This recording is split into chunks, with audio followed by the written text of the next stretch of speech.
Hi everybody, welcome to episode 9 of the Teesside Business Podcast. Today we are very lucky to have Dean with us, who has an incredible company that I won't go too much into right now, because we're going to get to in a little bit, but for a lot of our listeners they'll get a lot of value from having Dean here. So Dean, thanks very much for being here and being with us. It's a pleasure. Well, as always, we'll jump straight into it. So can you start telling us a little bit about your career and how you came to running your own business, and then tell us a little bit about that business? Yeah, absolutely. So I'm Teesside born and bred. Yep. Northeast lad. Started in the steel industry. Yep. And started from an apprentice, and kind of I had this idea, as some people do, this kind of career map, if you like. Yeah. It's very popular in the local area, to be honest. In that industry. This is where I'm going. This is, I'm going to work the corporate ladder, if you like. And I'd started to develop that, so finished my apprenticeship, and then went on. Spent a bit of time in production, and then a little bit more time in technical. Ended up had an opportunity to move out of the area with the company. Yeah. To take over a department supporting the commercial team, and kind of ended up running a small team of 4 or 5 people doing that. Mm-hmm. And that was kind of the first, if you like, managerial position. Yeah. Exposure to leading looking after people and stuff like that. And then that was also my first exposure to the commercial side. Mm-hmm. And I tell people often that it was a little bit of a light bulb moment for me, because there were people in the commercial team, in the sales team, who were out there driving, company cars, expense accounts, and we were in the office doing all of the back support, the technical support, to allow them to go and do the job that they were doing. And perhaps, rightly or wrongly, I felt, why we're not getting the recognition, and all the benefits that they seem to be getting. Yeah, of course. And so it just kind of opened my eyes a little bit. I was like, well, okay, well, maybe I need to be out there then. I've got the technical knowledge. Maybe I should be doing what they're doing. Yeah. So I looked to try and get into the commercial team, into sales. There wasn't an opportunity in the company and within the steel industry at the time with the company I was with, and things were changing in the steel industry. Yeah. So it was a huge organisation, British Steel. And absolutely. They were kind of trimming back various parts of it and selling bits off. So I made a decision to stay in Scotland, where I'd moved to, but I moved companies. Mm-hmm. I want to work with another company where it would give me an opportunity to develop a sales region. Oh, fantastic. And that went really well. Yeah. And again, that was my kind of first exposure to that, and we started to win some business and build a team of people through that. Yeah. But from a commercial perspective. And then I was always looking for the next step. I was always looking to progress. Yeah. So I went to work with a few other companies. But I ended up working for a company that was involved, although I was still in the commercial team, so within sales, I was working for a company that employed people who... I don't like the word disabilities, but were less able in various things. So they had abilities in other areas, but maybe, for whatever reason, had not been able to make it in what they call mainstream employment. Yeah. And the organisation employed them, but the way that we supported and developed them from a learning and development point of view was to win commercial business that they could actually do. So we were a subcontract manufacturing organisation, or we were fulfilment and logistics. And again, that was my kind of first exposure to learning and development. Yep.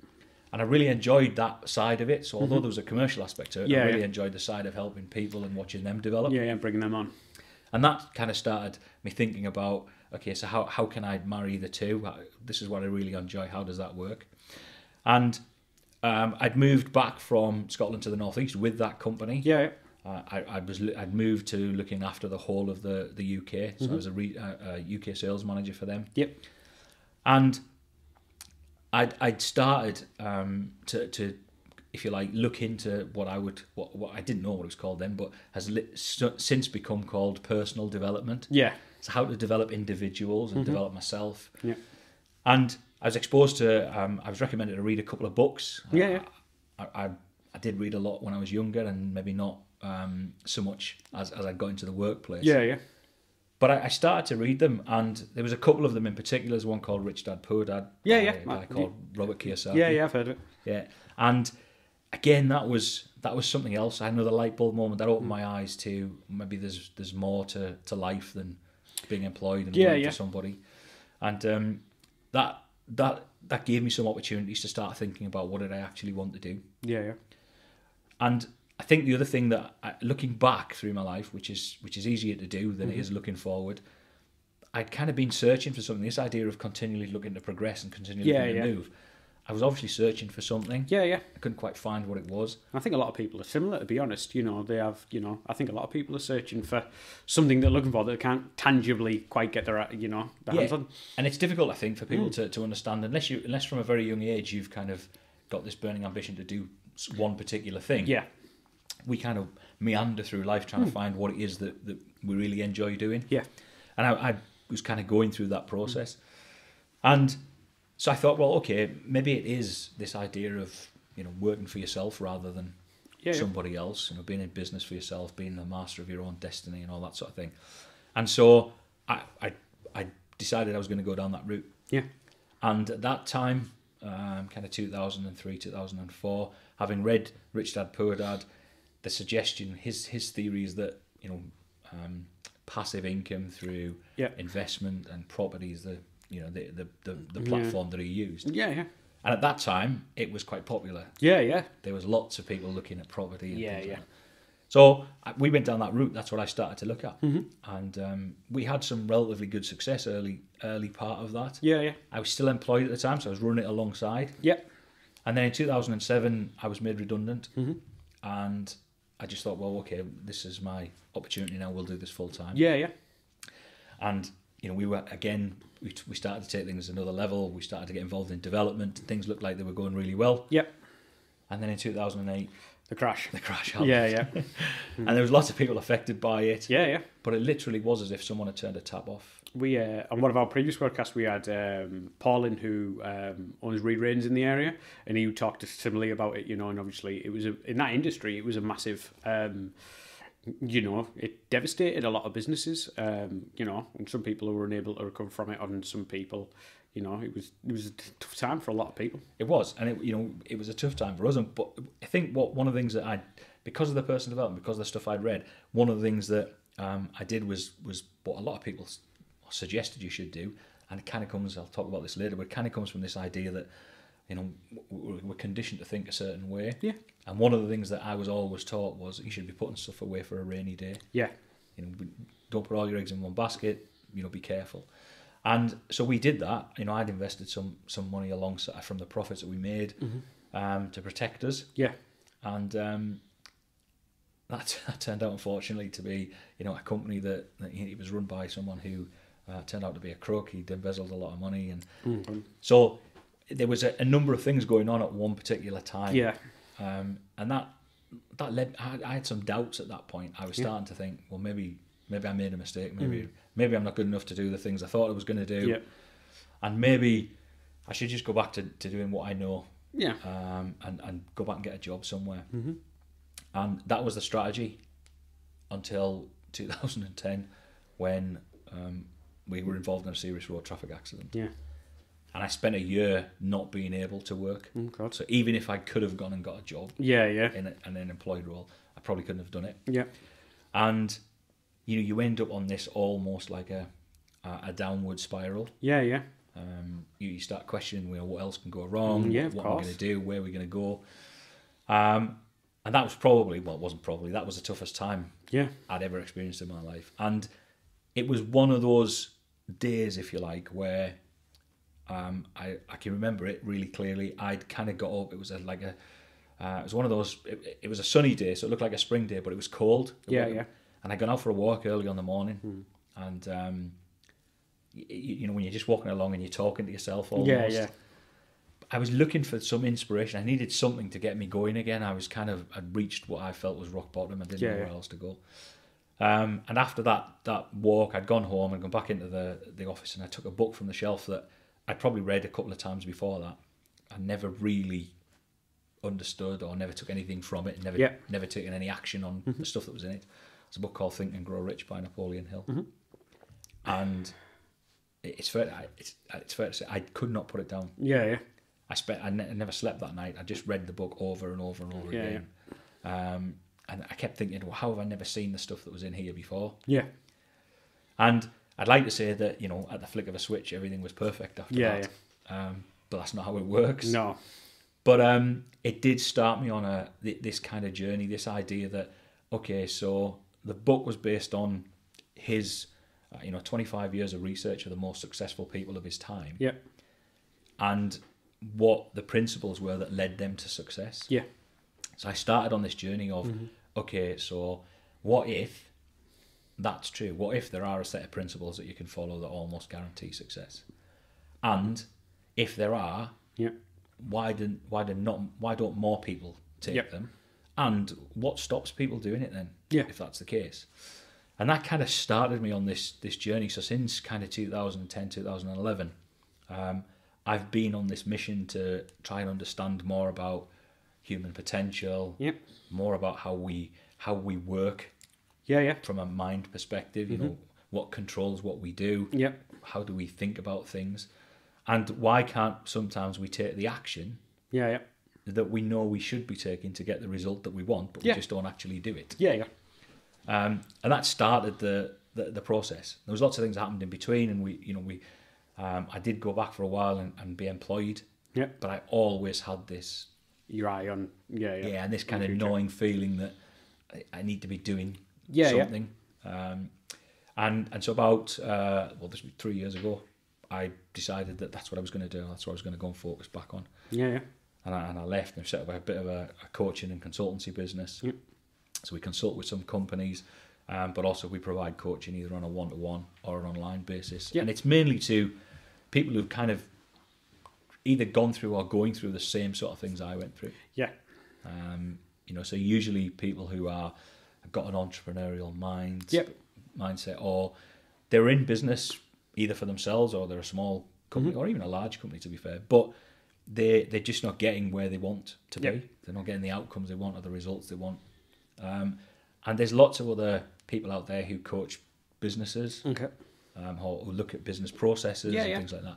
That's not what I do. That's not what we're about. One of the things that I firmly believe is that the results that we get in our lives or in our business are all based on us. So you might be able to improve the processes in your business and have a strategy and a plan, and they're all valid things. But I don't think you'll ever grow beyond where you believe you should be. So that's my focus, is to help people look at that aspect. So we focus more on them than we do on the business. So expanding a bit more on things like mindset and what they believe their current potential is, etc. So it's a very interesting area, and it's something that a lot of people generally, when they get started in business, come across. You know, obviously the two books that you mentioned there are incredibly popular. I've got one of them next door. You know, I've heard of Rich Dad Poor Dad, but I've never read it. I've heard of the guy who has it. So do you think it's kind of that comes after the fact people start to become self-employed? Because obviously the majority of the people who listen to this podcast are either in business currently or they might be thinking about getting started in business. So we'll kind of focus on to try and give people help on those early starts.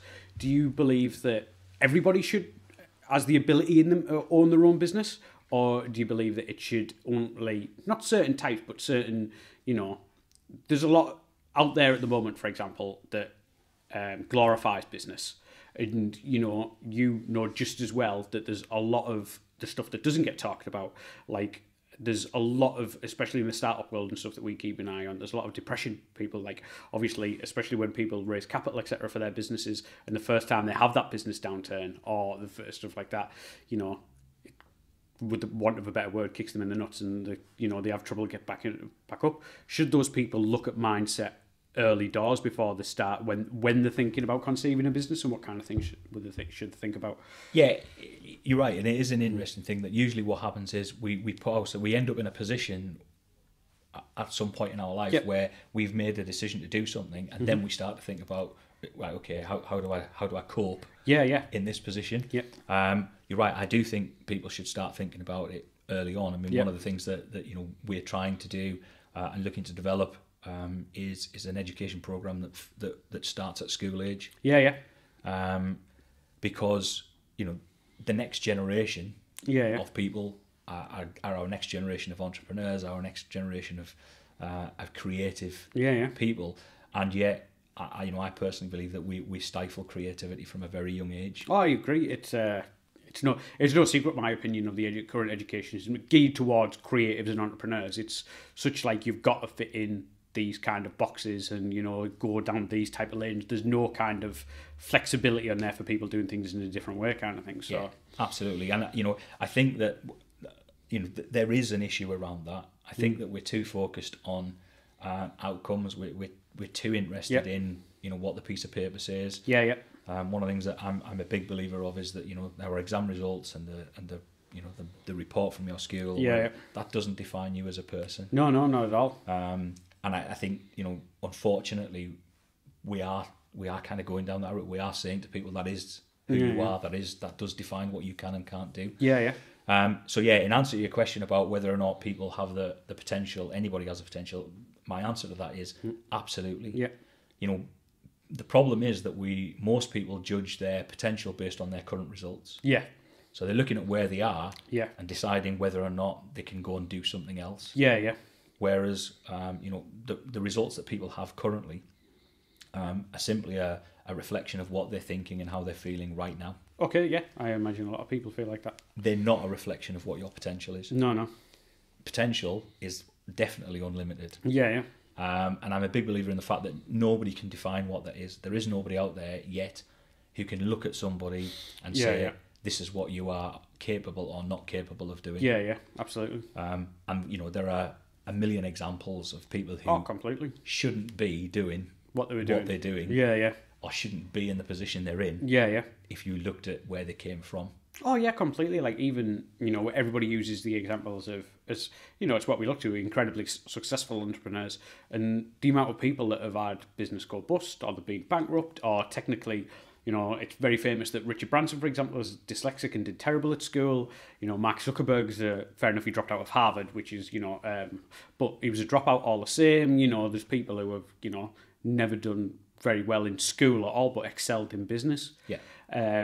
But obviously, it's not those kind of people that we want to talk about, because they're probably very hardwired to be certain type of people from like an early age. But so if people, let's say somebody is in a current job at the moment and they're starting to have that niggle, you know, there's something not right here, you know, I want something that I get, you know, I don't want to just wake up and think, God, it's Monday, and look forward to the weekend. This type of thing, like, I want to do something that's for me a little bit more rewarding, that they have that, you know, really like gratification from doing. What kind of steps should they think about doing? How do they go on about thinking about taking that next steps? Is there anything that they can do, like internally, or obviously I know it's very, very individual, but what are the kind of steps that people should start to think about if this is for them, or, you know, what can they do, you know, to try and bring that out of themselves? It is very individual, of course, yeah. But I think you know, the key concepts that sit behind, which are generic for everybody, are that from a very young age, we, you know, what we think is possible, what we start to believe about ourselves and the world, is usually in place by the time we're about 6 years old. Yeah. And all we look to do from that point on is validate that that's the truth. Yeah. And so, you know, yes, you know, if we can get them early enough, we can help make those changes. But also, I think that it's about understanding that, you know, beliefs can change. So, you know, I use an example a lot. I say to people that, you know, at one point in time, you probably believed that, you know, Santa Claus was real. Yeah.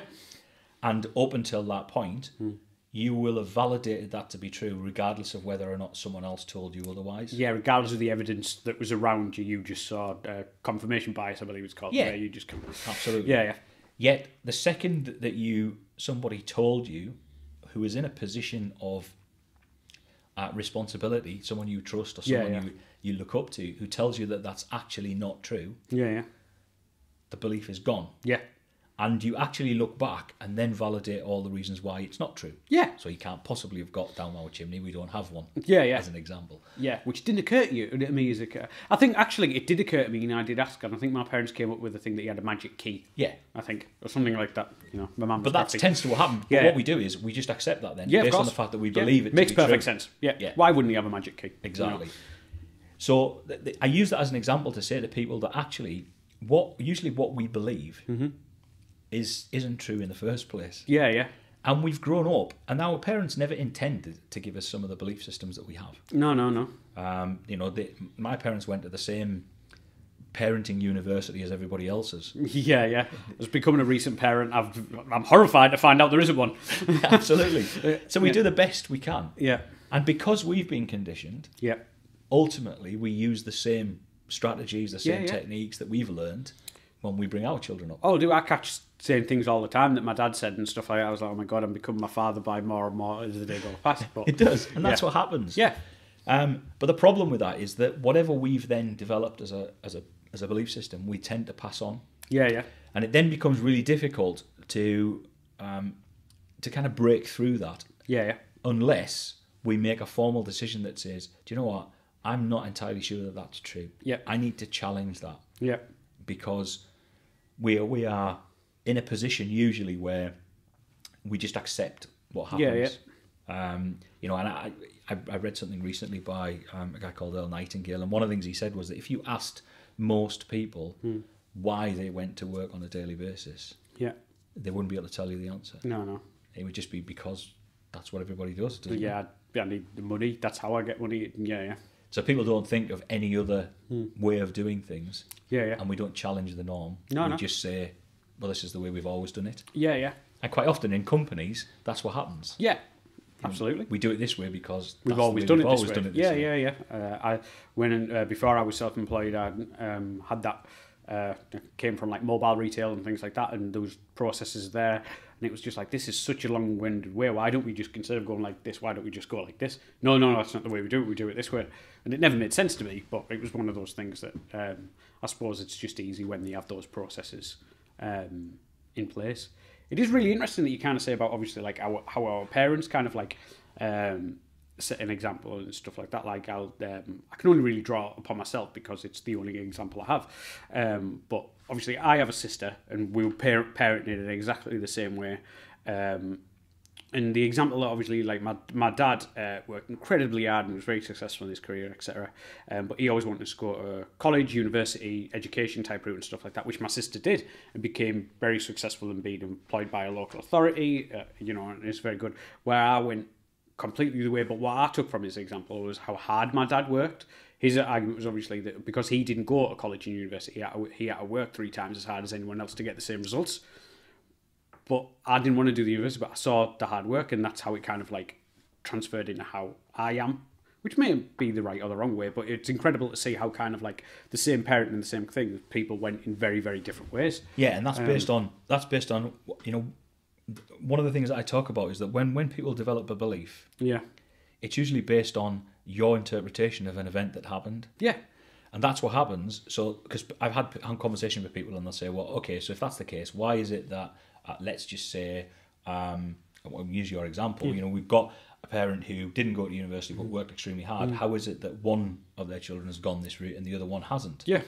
But it's based on how we interpret what we see or what we hear or what's described to us. And it is the same idea that if I use my own examples, I've got 2 sons, but if I look at mine first, so myself and my brother, I went down the route of education is the number one thing. I need to get a good job, I need to start working with a good company, even though in the back of my mind I kept saying this is not what I really want to do.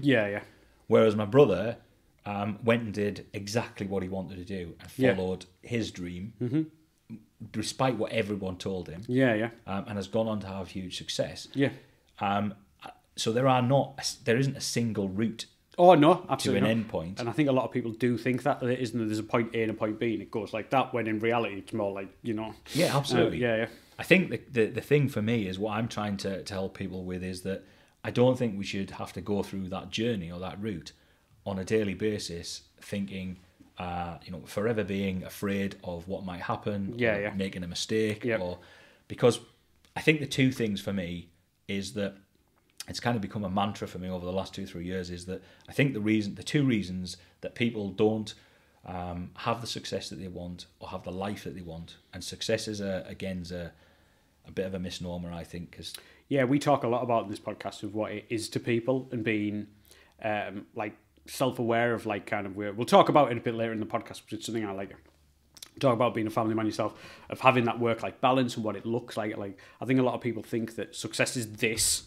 but it's like, and work-life balance should look like this, but in reality it's very different for every couple for their work-life balance and what yours like success. Like, I have a friend who's a very successful entrepreneur, and he taught, like, we were driving to Leeds once, just me and him, and I asked him how he went through a period of like rapid growth.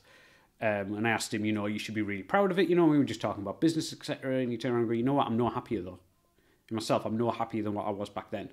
So obviously it's great to like have these things, but I'm no happier. Yeah. And like, it always made me think then, and like, God, like, you've really got to keep an eye on this, like, as you go, because sometimes it is like, you can be, and everybody's the same with their own projects, especially being self-employed, very blinkered and head down. Sometimes by the time that you look up, you might have something that you didn't actually want. Yeah. Or something that you weren't prepared for, or something that not necessarily like adds to your happiness, etc. So that I talk about with a lot of guests on the podcast is kind of, I don't think everybody when they get into being self-employed or just thinks that they should grow Facebook or grow Nike, or they grow the biggest company possible, but that doesn't mean necessarily that will give them happiness of what they're after. Sometimes like it's kind of saying, well, you know what, if I might want to work. Our previous guest, Mark, like said that his idea was to work at least possible to provide the life for his family, but then being able to have like, free time to spend it with his family and have his own pursuits and stuff like that. That's how he looked at like success for him. But I think that's a very tricky thing, especially when you're starting a business, to know that straight away, because you're only just deciding that you want to do something for yourself. So being able to see something that, let's be honest, if you're in a startup, you've got your head down for at least 5 years and before you look up for air, before you can even think about having a success, etc. So, like, what are your thoughts on that? Like, being like how you define success individually? Like, it's a very tricky subject. I'd be very interested to hear you. It is a very tricky subject. The best definition I've come across for success is that success is the progressive realization of a worthy ideal. Okay. And I use it a lot simply because I think that, like you said, what tends to happen is people define success as an end point. Yep. So I will be successful when I have a Ferrari, or this much in the bank, etc. Or I have employed 10 people, or my business is located in London. So we're all looking for an end point. And like you pointed out there, what generally happens is people reach the end point and then realise that actually that doesn't make me any happier than it did before. And I think that what happens, unfortunately, is that because of that, we miss the journey. So this idea that success is a progressive realization that we're always going to be progressing. For our ultimate ideal, whatever that ultimate ideal is.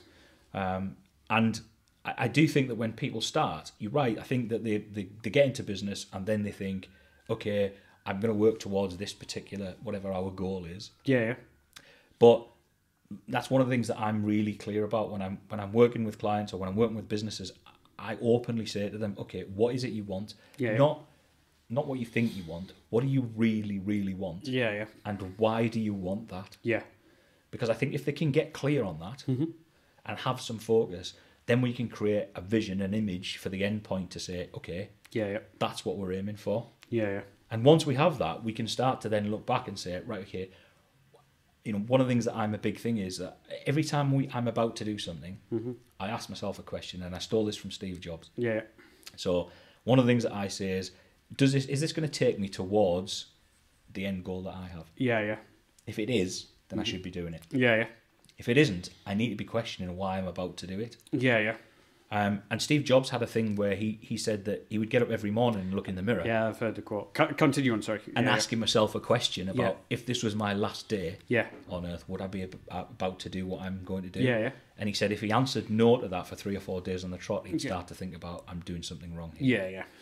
And for me, that's the same idea. I think the mistake some businesses make, I think, is that they think this is what I want. And they start down that road, but they think they have to know every single step along the way. This is a perfect plan, and this is if I do this, this will happen. It doesn't work like that. Unfortunately not. I think what does work is if you have a vision at the end of what it is you want, and you work to create the vision, then you will get there without a shadow of a doubt. But I think along the way you need to know that not everything that you start out with, it's part of your plan, is going to help towards being getting flexible enough within that plan, isn't it? There's a great saying that I love where a man who knows principles can pick his own methods. which is kind of the thing. If you have like your principles in place or your company values or whatever it would be, your vision, like, you know, of what you look like, you can be flexible in how you get there, you know. And there's a lot of different things. Like a lot of people, it's becoming more and more popular now. For example, I have remote workers. A lot of companies are now realising that having an office, etc., isn't necessary to what you want and can be a big overhead for a lot of businesses starting up. You know, they think, right, I need a premises, I need, you know, desks, I need people in there, my staff need to work there, you know, business rates and all this kind of stuff. When in reality, for a lot of businesses, they don't. They can be at home and work, like, but again, it's like being flexible with that. But some people do need to be able to go to work and come home and have that separation. There's a lot of questions that can come up with it, and it's there is. That goes back to that work-life balance thing. Yeah, I think that the assumption is by a lot of people that work-life balance means I get to spend more time at home. I might be a remote worker. I might have a home office. Mm-hmm. But like you say, for some people, that's not work-life balance. No, because the downside of that is that if the office is in the home, sometimes you never leave it. Exactly, yeah. And you can get, you know, some people do like to have that, you know, segregation. I'm now at home, I am now at work. And I think that's great. And I think for some people, that's vital. I think the waters get a bit muddy when you're self-employed because it is harder to have that switch off. I know myself by any definition of the word, I am a workaholic. And I don't say that as a good thing. I am fully aware that it's not, and it is a character flaw. But thankfully, my wife is incredibly good at keeping me grounded for work-life balance, you know, who is relentless with, you know, having family time, no phone on weekends. When you're at home, you're home, you know what I mean? You're not like... don't get me wrong, there is times that I work from home, etc., and she, you know, is incredibly flexible. But where I'm not like, say, my daughter's in the same room and I'm, you know, on my phone or something like that. Like, there's no phone when I go, like, we're just about to go away, and I won't look at my phone for the full week, etc. And she's a pivot point for me to be able to keep work-life balance, because without it, I think I would be very bad at it, to be honest. And I think there's that danger of that, but also I think that, you know, because people say to me a lot, yeah, but you're always busy, you're always doing something, mm-hmm. or you're always going somewhere. Yeah. But my answer to that is, but I don't define that as work. Yeah, that's something I choose to do. You know what I mean? Yeah. And I think if you are following what it is you want to do, yep. You are passionate about what you do, the work that you do, the company that you're building. Yeah. Then it isn't work. Yeah.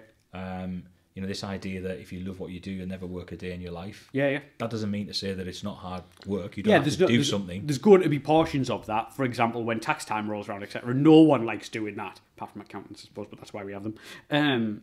There's portions of work that aren't fun. You know what I mean? There's always going to be, like, and especially, like, depending on what business you're in, but the overall thing comes back to that thing, you know what I mean? Like, you might not want to wake up one day and do your taxes, but the next day you might wake up and, you know, you've got it out of the way and you're really happy to do X, Y, and Z. So yeah, it is a tricky thing. Like, I'm very interested amongst it for how people, and I think it is like integral to people's success, is when they start up a company, what they want the end product to look like. From a point of a lot of people is, oh, well, I want to build up my company and sell it. But a lot of people don't realise that they unfortunately make themselves their business. So therefore their company is worthless. Like, not worthless, but, you know, it's impossible to sell to somebody else. People want to buy a business and not a job. So, but when you're starting to think about that, so kind of, you think about that, obviously it is you. It's such a complex thing to try and get, like, right, this is kind of what I want my end outcome to be. And this is kind of the infrastructure of my business that I need to build around that to have that. But then it comes down to being able to kind of sit there and go, right, this is what I actually want. Actually driving down the street in... a Ferrari wouldn't make me any happier than being in just like a regular car, or I would rather live in a smaller house and pay it off than live in a super mansion and have debt over my head. And like everybody's a bit different. For some people, they might absolutely love like Ferraris and Lamborghinis, and getting that might be the greatest thing ever to them. But I think it's a very tricky thing to be able to look upon us and know from the start. Yeah, and we change as we get older, completely. Yeah, and that's what I was saying about being progressive. Yeah. And the other thing is that I think that we sometimes, because unless we look at things differently, we will always be stuck in the same way. So, if we believe things to be a certain way, then that's the way they'll be. Yeah. I was having an interesting conversation with somebody who, it was a friend of a friend, and they ran a business where they valeted cars. Yeah. So, whatever his cost was, £40 to valet a car. And what he was saying was, I love what I do. Mm-hmm. The problem is, I don't think I can grow it any bigger without, say, franchising it, or because I can only do so many hours. Yeah. I can only do so many cars in a day, and therefore, I can only earn X amount. Yeah. But when you start to think about things differently, so he just made a conscious decision that actually, I do love what I do.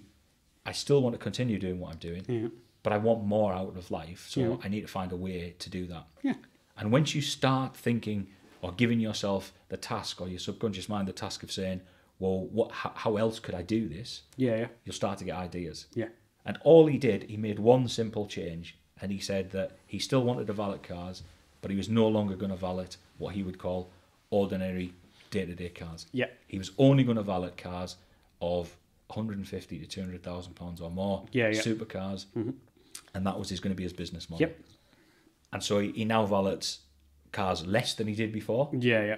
Not very often. Yeah. But for significantly more revenue. Yeah. And, he'll be flown around the world to go and pick up a car, drive it to a place for somebody to have.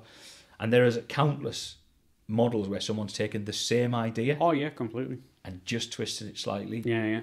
And ended up with a completely different model that suits them. Yeah. So I always go back to this idea that, when I'm working with someone, we define what success means for them. Yep. And then we look at all the options to get them where they want to be. Yeah. Removing all of the obstacles. Because the first thing that normally happens is people say, this is what I'd like. And we say, okay, so how could we get there? They'll give you an answer, but then they'll also give you all the reasons why that answer is not possible. Okay. Yeah. So, but people won't pay that much to have their car validated, or where the people going to come from? Yeah. All of those sorts of things. See roadblocks before they see solutions. Yeah, and it's like, well, actually, as long as we keep focused on the end point, all the obstacles, and there will be some, actually pale into insignificance. Yeah. Because there is a way through them all. Yeah. At some point. Yeah. And we spend most of our time worrying about what the obstacles will be. Yeah. Before we get to them. Yeah, completely. So 95% of the things we worry about never happen. Yeah. We just end up, causing ourselves chew for no particular reason. Yeah, absolutely. So, when people come to start a business, is there anything that you see in those early stages of them getting set up that you would consider pitfalls for people, or things that they should definitely do when they're coming to first getting that urge to leave a business, or somebody who's been in business for 6 months to a year, like early doors type thing? I think for me, the initial one for me is most definitely understanding what it is that you want. Why are you there? Yep. Because if you don't have that, yep, you will build yourself into a corner. Yeah. And 6 months, 12 months, 2 years, 5 years down the line, you'll be saying, this is just another job and I hate going to this place. Yeah, completely. So for me, that's my biggest thing is what is it you want and why do you want it? Yeah. And then, one of my taglines is let's live our life by design instead of by default. Yeah. That's a really good way to, think about. Because that's what happens to us. We end up just doing things by default. We turn up at the place we're supposed to and we do what we're supposed to do. It just becomes a chore. Yeah. Whereas if we design it the way we want it, then we should be enjoying it. Yeah. And it also means we should be enjoying that journey. Yeah, completely. As we progress towards the worthy ideal that we've set ourselves. Yeah.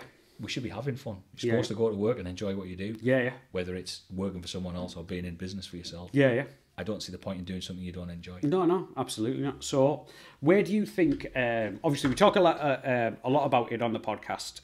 The Teesside has the highest number of startups anywhere in the country, which is from a variety of things that we've covered in podcasts before. Environmental, jobs, etc.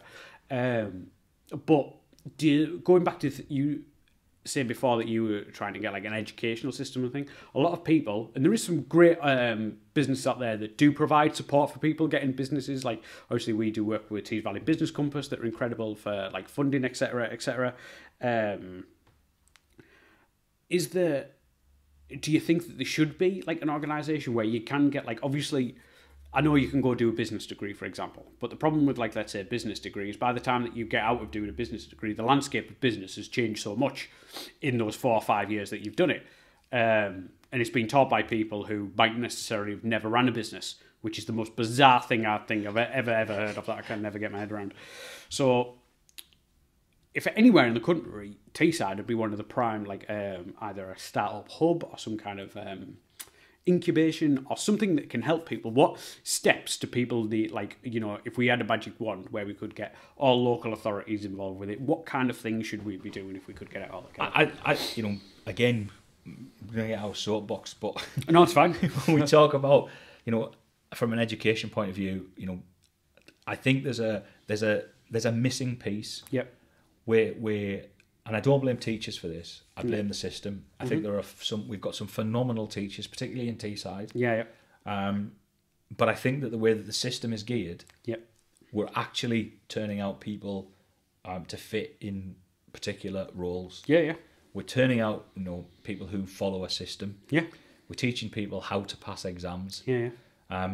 And you know, if you look at our education system, it's designed to provide information to people so that they can learn it, retain it, and then give you it back when they need to, either in written form or... Yeah, but then after that fact, that, like, you know, I couldn't pass an exam. Well, I couldn't pass them at the time, but definitely, you know, I'm petrified of when my daughter starts to come on with maths homework and stuff like that, because I've got no recall of any of that kind of stuff that happened. So... And that's a, you know, that's part of the issue. Yeah. But the second thing is that because of that, we've lost our way a little bit in that I think we're not allowing people to have the creativity that they need. Yeah. And I don't just mean creativity as in, you know, the creative aspects like art and things like that. I genuinely believe that you know, from a very young age, we're conditioning them. You know, how many times can you remember at school, and I can remember this, being told, you know, to stop daydreaming or to get on with your work and listen and focus on what you're supposed to be doing. To be honest, I think that's a big trend in entrepreneurs, though, that they are at school daydreamers. You know, they wouldn't necessarily be acting out with something. They would just be have that report card of could work harder, talks too much, daydreams, you know, etc. I think that is a very common thing that happens a lot. And I think that, you know, I think that's in everybody. Yeah. I think that what happens is the people who go on to become entrepreneurs are the people who never lose it. Yeah. They just refuse to give it away. They just refuse to say, no, hang on a minute, you know, there is something more to life. I want to do this. And they will continue to... The problem is that that's 5%. And the other 95% have had it knocked out of them by the time they get to that point. Yeah. So that's the first thing. So we're not encouraging them to think beyond there. And the second thing is that because of that, I don't think they have the aspirations that we should have. Yeah. You know, I hear the term lots... You know, when you hear or you speak to someone who is perceived to have some level of success, people will say, "Oh, they've done well for a person from the northeast or whatever it is." But I don't even know what that means. Yeah. It's such a narrow view of like what are those defining factors? Exactly, and that goes back to this idea that what we're actually saying is that people from this area don't have the potential to go and do those sorts of things, which is insane when you actually start looking at it. Like even from Stockton, for example, the people that we thinking about, we've got such guys who've obviously Duncan Bannatyne's from the local area. You've got Ridley Scott that's from Stockton. You've got like phenomenal people from all over Teesside that have gone on to accomplish amazing things. Yeah, and I think that that's one part of the problem. Yeah. I think the second thing is that when people do express an interest at that level, whether it's at school, whether it's at college, whether it's even at university, or even if they don't go down that route, I think that we are too quick when people say, no, but I've got an idea, I want to work myself, I want to build my own business. Yeah. We're too quick to say, okay, well, we need a plan B, or we need to think be about realistic. This, or, be realistic. The other thing, yeah. And again, that goes back to based on whose perception are we being realistic by? Yeah. You're just in this day and age is likely to lose a job than you are to fail a business. It was announced this morning, wasn't it? RBS have just closed 162 branches across the country. Yeah. Toys R Us. Banking was, the most solid institution available, wasn't it? You know what I mean? And so, the world changes. Constantly. But I think that one of the things that doesn't change is that people who go on... Well, the world changes. The problem is that the people who are changing the world are those people who are allowed to be creative or who have decided they're not going to be stopped and stifled. You made a great point earlier about, like, a lot of people think... And I have this in... Rick, who's hovering around, who produces the podcast, has kind of said to me that I don't view myself as creative. I view like guys like Rick, who's incredibly creative, who produces amazingly, in written, audio, visual, video, graphic design, like incredible, visually creative things. And that's why I look at creativity. But he's turned around and turned to me, and said, well, you are creative, you're just creative in other ways. And sometimes I think that people just think creative and that's how, like, and I did, have that idea of that's what a creative person is.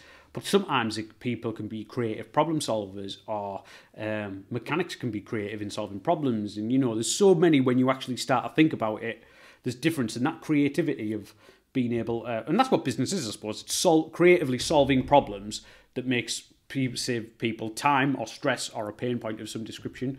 But that's never encouraged in education. No. If you can, like, a classic example is in maths and science test, if you know the answer and it's, if you just write the answer, you get less than marks than if you showed you working out but then got the ultimate answer wrong, which is insane because it's just about what the answer is. But having that creativity to do those kind of things is, not something that's taught. Well, can you teach creativity or how to nurture it? It's like, I imagine you can nurture it. Yeah, and I think that's the problem. Yeah. I think it's not that we need to teach creativity. We're all creative people in one level or another. Yeah. I think that what happens is from a young age, we're conditioned to say that that's not going to get you where you want to be. Yeah, yeah. When actually, that's the only thing that's going to get you where you want to be. Yeah, yeah. So I think there's that aspect of it, and then going back to that other point, I think that we're too quick to pigeonhole people and say, well, that's not realistic for somebody of your ability or from where you live or from your background or your skill set, whatever it is. Yeah, yeah. We're too quick to define people. Oh yeah, massively. I sometimes say I did an event recently and I asked all those people in the room who had a dream when they were at school to stand up. Yeah. Some of them didn't, because not everybody knows exactly at school what they would like to do. Oh, I think a minority of people know what they want to do at that level, But I asked them to stand up if they did, and of those who stood up, I said, okay, now stay stood up if you're doing what you dreamt of at school. Yeah, yeah. And everybody sat down. Yeah. And for me, that's a sin. We're wasting people's creativity and their gift to the world. Passion, massively, which is the driving force behind all major changes in creativity in the world. Just drummed out of people. And we're stifling it. Yeah, yeah. And then I think, going back to after that, when they do get into business, I don't think there's enough support around, okay, so now you're here. Yeah. How can we encourage you to make a difference? Yep. And that goes back to my point about knowing what you want and why you want it. Yep. So yes, I want to be in business for myself. Yeah. Okay, that's fantastic. But what is it you want to be able to do? And why do you want to do that? Yeah, yeah. And we talked about this before, didn't we? About the podcast idea. Yeah, yeah. Why? Not just what is it, but why do you do it? Yeah, why do we do it? And when I think you understand that, it makes a huge difference. It does, and it's always that thing, isn't it? When you know what your North Star is, if you were, you can be flexible in how you get there. But as long as all your actions in some way contribute towards getting towards that, then it will, be what you want it to be at the end. Yeah. So if there's people out there currently who either just they're thinking about starting a business, they're being in business a little bit, or they've been in business for years and they're thinking, you know what, I have lost my North Star, I don't quite know how to find it. Where's the best place for them to get in contact with you, or even just grab a coffee and have a conversation with you, etc.? So there's a whole host of ways they can get in touch with me. Yep. They can go straight to my website, which is www.deanafox.com. Yep, which will be linked below. Or they can drop me an email. Yep. dean@deanafox.com. Yeah, yeah. They can find me on LinkedIn. Yep.